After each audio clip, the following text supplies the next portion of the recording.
KVR junior కళాశాల అవినీతి principal లాలప్పను వెంటనే సస్పెండ్ చేయాలని కర్నూలు పట్టణం కలెక్టర్ కార్యాలయం ఎదుట యూత్ కాంగ్రెస్ విద్యార్థి యువజన సంఘాల జేఏసీ ఆధ్వర్యంలో ధర్నా నిర్వహించారు. అనంతరం యూత్ కాంగ్రెస్ జిల్లా అధ్యక్షులు మహేంద్ర మాట్లాడుతూ లాలప్ప అవినీతి కారణంగా రిటైర్డ్ ప్రిన్సిపాల్ కు 14 నెలలుగా పింఛన్ రాలేదన్నారు. ఉన్నత అధికారులు నేటికి చర్యలు తీసుకోలేదన్నారు. విద్యార్థులను సంతకాలు ఫోర్జరీ చేసి కోట్లలో డబ్బులు దండుకోవడం జరిగింది. అలాగే స్వీపర్ వాచ్మెన్స్ మళ్ళీ అక్యుములేషన్ ఫండ్స్ అని స్పెషల్ ఫీజులు ఈ విధంగా అనేక రూపంలో అవినీతి చేయడం జరిగింది. ఒక ఉన్నతమైనటువంటి ఆర్జేడీ గారు ఎంక్వైరీ వేశారు.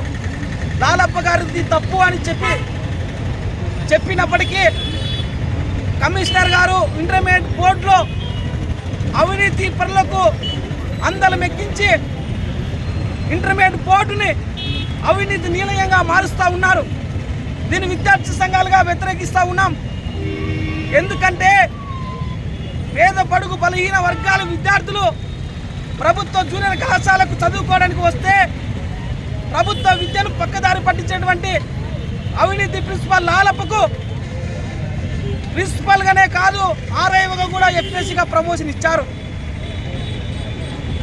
మరి ఎందుకు ఉన్నత అధికారి ఆర్జేడీ గారు ఒక ఎంక్వైరీలో తప్పు ఒక ప్రిన్సిపల్ ఉందని చెప్పి తేల్చినప్పటికీ ఎందుకు చర్యలు తీసుకోలేదని చెప్పి ఈరోజు ఇంటర్మీడియట్ బోర్డు కమిషన్ అడుగుతూ ఉన్నాం.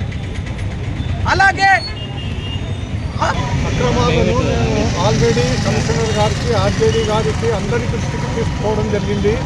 అయితే వాళ్ళు 21వ సంవత్సరం నుండి 24వ సంవత్సరం అంటే దాదాపుగా 3 సంవత్సరాల పాటు దానిపైన ఎంక్వైరీ జరపకుండా తీరా నేను రిటైర్ అయ్యే ముందు 2 నెలల ముందు ఎంక్వైరీ జరిపించి నామమాత్రపు రిపోర్టులు చేతికిచ్చి 1,40,000 నన్ను కట్టమన్నారు. దాన్ని కూడా నేను కట్టేదానికి అండర్టేకింగ్ ఇచ్చినా కూడా 15 నెలల నుండి నాకు పెన్షన్ లేదు, జీతం లేదు. నా భార్య పిల్లలు నేను ఏ విధంగా బతకాలో మీరే ఆలోచించి ఒక నిర్ణయం తీసుకోండి. ఎందుకంటే నేను చాలా ఇబ్బందులలో ఉన్నాను. కానీ అవినీతి చేసినటువంటి లాలప్ప గారిని క్వశ్చన్ చేయకుండా నన్ను మాత్రం సాధిస్తూ ఉన్నారు అధికారులు. నేను అన్ని ఆధారాలతో వాళ్లకు నా యొక్క బాధను వ్యక్తపరిచినా కూడా ఇంతవరకు వాళ్ళు ఏ విధమైన చర్యలు తీసుకోలేదు.